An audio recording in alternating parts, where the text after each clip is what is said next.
उस गांव में मानिक राव नाम का एक किसान हुआ करता था। उस साल बहुत ज्यादा बारिश हुई तो खेत पूरा नाश हो गया और उधारी चुकाने के लिए खुद के घर को बेचना पड़ा। ऐसा हाल हो रखा था। मानिक राव तब उस गांव के जमींदार के पास जाकर, श्रीमान, मेरा नाम मानिक राव है। आपके पास किराए पर देने के लिए कोई जमीन है तो मुझे दीजिए, मैं वहाँ खेती करूँगा, थोड़ी सी मदद कर दीजिए। जमींदार तब अच्छे से सोचकर, ठीक है, देने के लिए मेरे पास तो भीड़ जमीन के अलावा और कुछ नहीं है, लेकिन पूरे साल का 50,000 तुझे देना होगा। साल का 50,000? वो कैसे श्रीमान, वो तो नामुमकिन है। वो सब मुझे नहीं पता, चाहे तो लो वरना कहीं और जाकर देख लो। मानिक राव बेचारा कुछ नहीं कर सका तो ठीक है कहकर वो जमीन को किराए पर ले लिया। अगले दिन मानिक राव भूमि देखने गया तो वहाँ सूखे पेड़ पौधे घास के अलावा कुछ नहीं था। हे भगवान, मेरी ये क्या परीक्षा है, मैंने क्या किया है। यूं आसमान की ओर देखते हुए प्रार्थना कर रहा था, तब आगे से एक मुनीश्वर पास आया। क्या हुआ बेटा, क्या परेशानी है? मानिक राव तब उन्हें उसके साथ हुआ खेत का नाश, जमींदार से लिए भाड़े पर जमीन के बारे में सब बताया। मुनि वो सब सुनकर, हाँ, इतनी छोटी सी बात के लिए इतना घबरा रहे हो, ऐसा कैसे चलेगा? इस भूमि पर नारियल के पेड़ उगाओ, तुम्हारा भला होगा। मानिक राव वो बातें सुनकर, हाँ सही है स्वामी जी, नारियल के पेड़ को तो कहीं और भी उगा सकते हैं, कहकर उन्हें नमस्कार किया और नारियल का बीज बोया। कुछ ही समय में अच्छे से नारियल के पेड़ उग गए। वो शाम को मानिक राव अपने नारियल के खेत में, कल इन्हें बेचूंगा तो कम से कम 5 लाख रुपए तो मिलेंगे, यूं सोचकर खुश हो रहा था।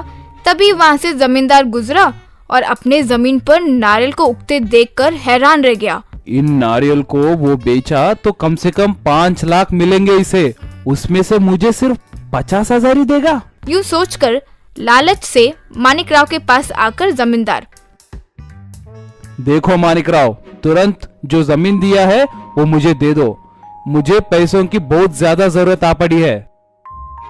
श्रीमान, नारियल का फसल अभी हाथ में आया है, वो बेचकर मिले पैसों से मैं आपको 50,000 देकर बचे पैसों से खेत खरीदने की सोच रहा हूँ। जो मैं बोल रहा हूँ वो समझ में नहीं आ रहा क्या? तुरंत मुझे मेरी जमीन दे दो, मुझे पैसों से अभी के अभी काम है। मुझे जो बात दी थी उसे याद कीजिए, कृपया करके ऐसा मत कीजिए। यूं विनती किया। क्यों रे, मैंने किसी पत्र पर साइन वाइन करके दिया क्या? चुपचाप मुझे दे दो। श्रीमान, तो मैं इतने समय से मेहनत किया तो उसका कुछ तो फल मिलता होगा ना? हाँ बिल्कुल, तुमने इतनी मेहनत की है ना, तो ये लो, ये नारियल ले लो, कहकर एक नारियल देकर उसका मजाक उड़ाया। मानिक राव कुछ नहीं कर सका और वो नारियल लेकर चला गया।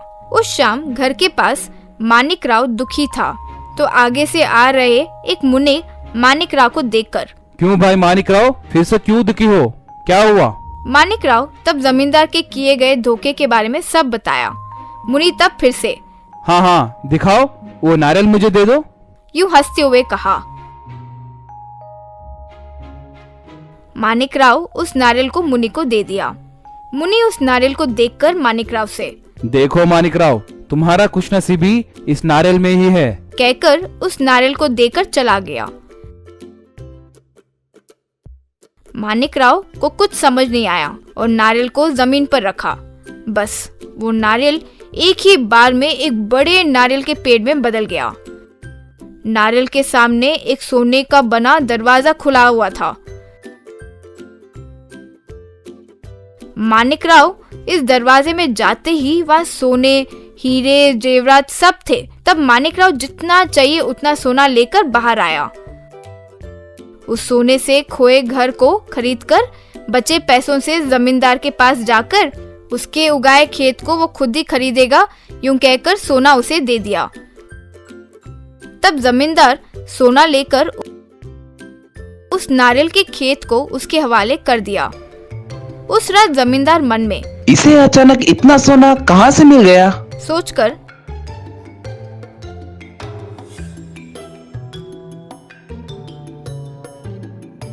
मानिक राव के घर के पास चोरी छुपे जाकर एक पेड़ के पीछे से ध्यान देने लगा। मानिकराव का तब एक नारियल को लाना, जमीन पर रखना, फिर उसका बड़ा हो जाना, ये सब देखकर दंग रह गया।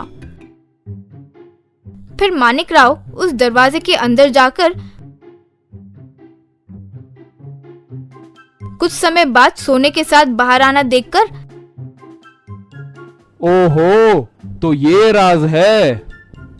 जैसे ही मानिकराव अंदर गया,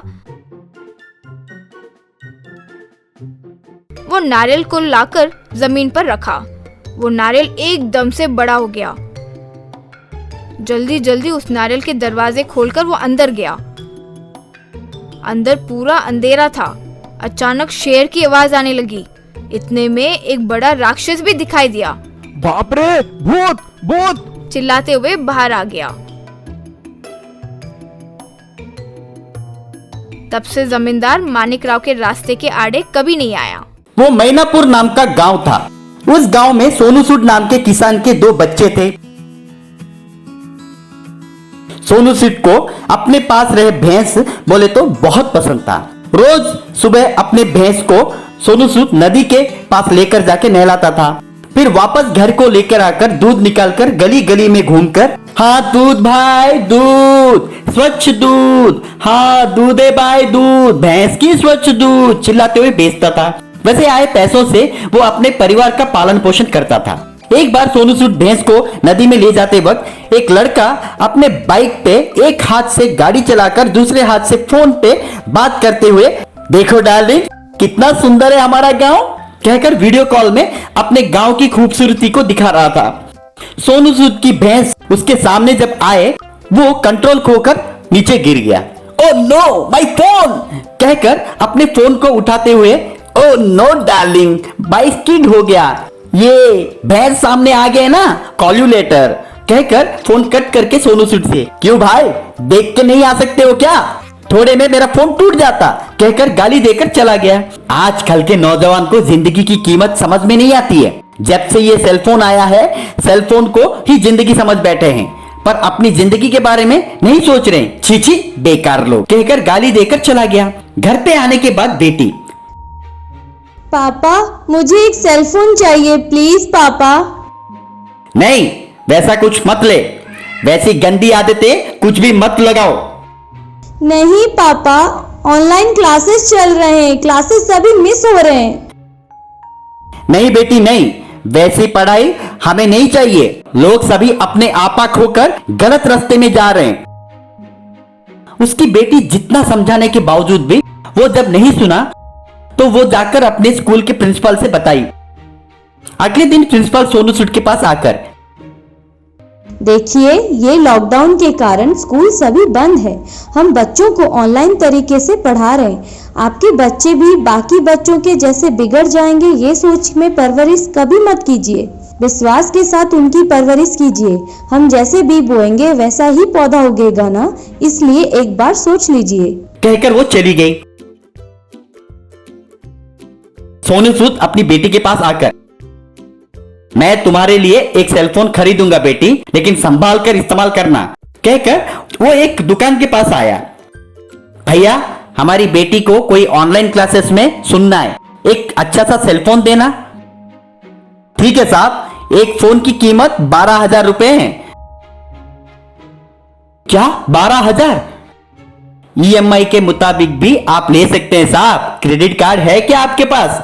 वो सब मेरे पास नहीं है साहब, कहकर एक पेड़ के नीचे बैठकर, आपके अब 12,000 कहां से लेकर आऊं, मुझे अब मेरे बेटी की भविष्य की से ज्यादा इंपॉर्टेंट कुछ भी नहीं है, कहकर उसके सबसे प्यारी भैंस को बेचकर सेलफोन खरीदा। उस दिन शाम को वो स्कूल के प्रिंसिपल से मिलके, मैडम मुझे मेरे भविष्य से ज्यादा मेरी बेटी की भविष्य ज्यादा महत्व है, इसलिए मैं मेरी भैंस को बेचकर सेलफोन खरीदा, आप मगर पढ़ाई ठीक से करवाना। सर आपकी एकमात्र जीवन के आधार को आपकी बेटी के भविष्य के लिए दांव पे लगा दिया।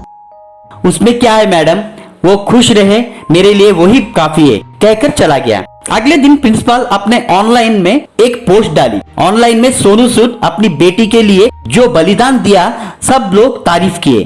वो सेलफोन कंपनी का मालिक को जब ये बात मालूम पड़ा तो वो सीधा सोनू सूद के पास आ गया।